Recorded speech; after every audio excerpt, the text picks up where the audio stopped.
नमस्कार। आज मार्केट में जबरदस्त एक्शन देखने को मिल सकता है। एक तरफ आरबीआई का एक बहुत बड़ा ऐलान आया है और दूसरी तरफ ग्लोबल मार्केट से भी काफी पॉजिटिव खबरें हैं। तो सुप्रभात, गुड मॉर्निंग। चलिए फटाफट से आज की सबसे बड़ी मार्केट न्यूज को समझना शुरू करते हैं। तो आज की दो सबसे बड़ी कहानियां कौन सी हैं? पहले, आरबीआई सिस्टम में पैसा डालने जा रहा है, बहुत सारा पैसा। इसका मतलब क्या है वो समझेंगे। और दूसरा, ग्लोबल मार्केट से जो संकेत आ रहे हैं वो भी काफी मजबूत हैं। तो चलिए एक एक करके इन पर नजर डालते हैं। तो सबसे पहले ग्लोबल क्यूज पर एक नजर डालते हैं। दुनिया भर के बाजार, खासकर कल रात अमेरिकी बाजार से हमारे लिए क्या संकेत हैं? ये नंबर देखिए जरा, 4.3%। ये है अमेरिका की Q3 जीडीपी ग्रोथ, और ये उम्मीद से कहीं कहीं ज्यादा बेहतर है। अब देखिए, जब दुनिया की सबसे बड़ी इकोनॉमी इतनी तेजी से भागेगी तो इसका पॉजिटिव असर हम जैसे इमर्जिंग मार्केट्स पर भी पड़ता है। मतलब फॉरेन इन्वेस्टमेंट के लिए माहौल अच्छा बन जाता है। और एक और दिलचस्प बात, कीमती धातुओं की दुनिया में तो जैसे एक नया इतिहास बन गया है। चांदी ने पहली बार $70 प्रति औंस का लेवल पार कर लिया है। ये सिर्फ चांदी के लिए नहीं, बल्कि पूरे प्रेशियस मेटल्स मार्केट के लिए एक बहुत बड़ी बात है। तो सवाल ये उठता है कि भाई, चांदी अचानक इतना क्यों चमक रही है? देखिए, इसके पीछे कई वजह हैं। एक तो अमेरिकी डॉलर थोड़ा कमजोर हो रहा है, दुनिया में थोड़ी जियोपॉलिटिकल टेंशंस भी हैं और इंडस्ट्रियल यूज भी बढ़ रहा है। ऊपर से दुनिया भर के सेंट्रल बैंक सोना खरीद रहे हैं, जिसका असर चांदी जैसी दूसरी मेटल्स पर भी पड़ता है। चलिए अब ग्लोबल मार्केट से वापस आते हैं अपने देश में और बात करते हैं आज की सबसे बड़ी, सबसे इंपॉर्टेंट खबर की। और वो है रिजर्व बैंक ऑफ इंडिया का बहुत बड़ा मूव। 2 लाख करोड़ रुपए। जी हां, आरबीआई ने बैंकिंग सिस्टम में इतनी बड़ी रकम डालने का ऐलान किया है। ये कोई छोटा मोटा अमाउंट नहीं है और इसका असर पूरे मार्केट पर सीधा सीधा देखने को मिलेगा। तो अगला सवाल यही है कि आरबीआई को अचानक ऐसा करने की जरूरत क्यों पड़ गई? देखिए, मामला ये है कि बैंकिंग सिस्टम में कैश की, मतलब लिक्विडिटी की कमी हो रही थी और साथ ही डॉलर के मुकाबले रुपए पर भी दबाव था। तो आरबीआई का ये कदम एक तरह से एक तीर से दो शिकार करने जैसा है।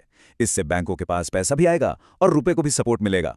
अच्छा, जिस तरीके से आरबीआई ये पैसा डालेगा उसे ओपन मार्केट ऑपरेशन यानी ओएमओ कहते हैं।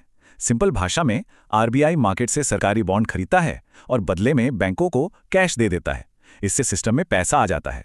और आरबीआई का प्लान भी एकदम क्लियर है, 2 हिस्सों में।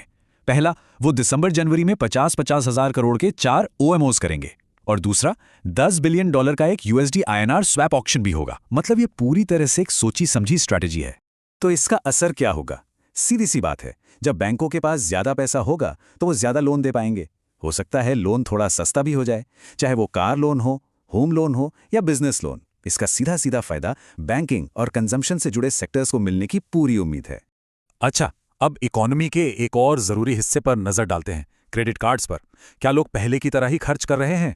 जेएम फाइनेंशियल की एक रिपोर्ट आई है जो दिखाती है कि क्रेडिट कार्ड स्पेस में थोड़ी सी सुस्ती है। देखिए, पिछले साल Q2 में 6.1 मिलियन नए कार्ड बने थे। इस साल ये आंकड़ा घटकर 4.4 मिलियन रह गया और जो बैलेंस ग्रोथ है वो 20% से गिरकर 9% पर आ गई है।